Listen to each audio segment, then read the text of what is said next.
Évangile selon Luc, chapitre 24. Le premier jour de la semaine, elles se rendirent à la tombe de grand matin, en apportant les aromates qu'elles avaient préparés. Elles trouvèrent que la pierre avait été roulée de devant le tombeau. Elles entrèrent, mais ne trouvaient pas le corps du Seigneur Jésus. Comme elles étaient perplexes à ce sujet, voici que deux hommes se présentèrent à elles en habits resplendissants. Toutes craintives, elles baissèrent le visage vers la terre. Mais ils leur dirent : « Pourquoi cherchez-vous le vivant parmi les morts ? Il n'est pas ici, mais il est ressuscité.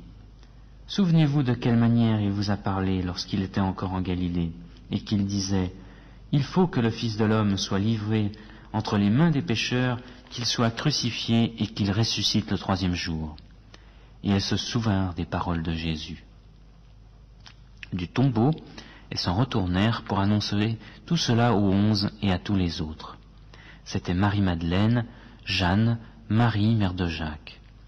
Et les autres avec elles le dirent aux apôtres. Mais ces paroles leur apparurent comme une niaiserie, et ils ne crurent pas ces femmes. Mais Pierre se leva et courut au tombeau. En se baissant, il ne vit que les bandelettes qui étaient à terre. Puis il s'en alla chez lui, dans l'étonnement de ce qui était arrivé. Et voici que ce même jour, deux d'entre eux allaient à un village nommé Emmaüs, éloigné de Jérusalem de 60 stades. Ils s'entretenaient de tout ce qui s'était passé. Pendant qu'ils s'entretenaient et discutaient, Jésus s'approcha et fit route avec eux. Mais leurs yeux étaient empêchés de le reconnaître. Il leur dit : « Quels sont ces propos que vous échangez en marchant ? » Et ils s'arrêtèrent, l'air attristé. L'un d'eux, nommé Cléopas, lui répondit : « Es-tu le seul qui séjourne à Jérusalem et ne sache pas ce qui s'y est produit en ces jours-ci ? » « Quoi ? leur dit-il. Ils lui répondirent : « Ce qui s'est produit au sujet de Jésus de Nazareth, qui était un prophète, puissant en œuvre et en parole devant Dieu et devant tout le peuple, et comment nos principaux sacrificateurs et nos chefs l'ont livré pour être condamné à mort et l'ont crucifié. Nous espérions que ce serait lui qui délivrerait Israël, mais avec tout cela, voici le troisième jour que ces événements se sont produits. Il est vrai que quelques femmes d'entre nous nous ont fort étonnés. Elles se sont rendues de bon matin au tombeau, et n'ayant pas trouvé son corps, elles sont venues dire que des anges leur sont apparus, et ont déclaré qu'il était vivant.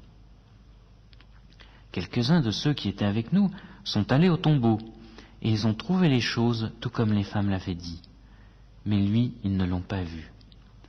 Alors Jésus leur dit : « Hommes sans intelligence, et dont le cœur est lent à croire tout ce qu'ont dit les prophètes, le Christ ne devait-il pas souffrir de la sorte et entrer dans sa gloire ? » Et commençant par Moïse et par tous les prophètes, il leur expliqua dans toutes les Écritures ce qui le concernait. Lorsqu'ils furent près du village où ils allaient, il parut vouloir aller plus loin. Mais ils le pressèrent en disant : « Reste avec nous, car le soir approche, le jour est déjà sur son déclin. » Il entra pour rester avec eux. Pendant qu'il était à table avec eux, il prit le pain, dit la bénédiction, puis il le rompit et le leur donna. Alors les yeux s'ouvrirent et ils le reconnurent, mais il disparut de devant eux. Et ils se dirent l'un à l'autre : « Notre cœur ne brûlait-il pas au-dedans de nous lorsqu'il nous parlait en chemin et nous expliquait les Écritures ?» Ils se levèrent alors même, retournèrent à Jérusalem et trouvèrent assemblés les 11 et les compagnons, qui leur dirent : « Le Seigneur est réellement ressuscité, et il est apparu à Simon. » Et ils racontèrent ce qui leur était arrivé en chemin et comment ils l'avaient reconnu à la fraction du pain.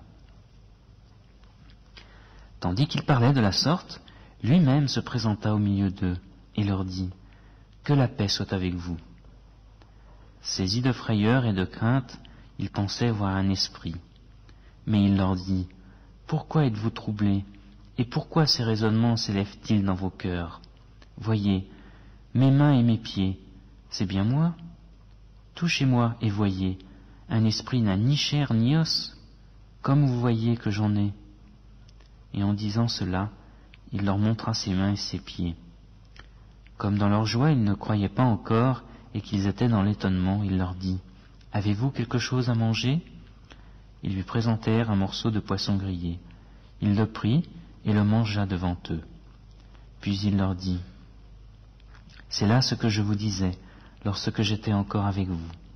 Il fallait que s'accomplisse tout ce qui est écrit de moi dans la loi de Moïse, dans les prophètes et dans les psaumes. » Alors il leur ouvrit l'intelligence pour comprendre les Écritures. Et il leur dit, « Ainsi, il est écrit que le Christ souffrirait, qu'il ressusciterait d'entre les morts le 3e jour, et que la repentance en vue du pardon des péchés serait prêchée en son nom à toutes les nations, à commencer par Jérusalem.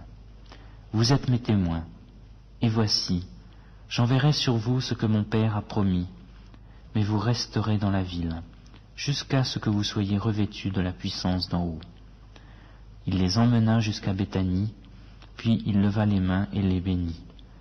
Pendant qu'il les bénissait, il se sépara d'eux et fut enlevé au ciel. Pour eux, après l'avoir adoré, ils retournèrent à Jérusalem avec une grande joie. Et ils étaient continuellement dans le temple et bénissaient Dieu.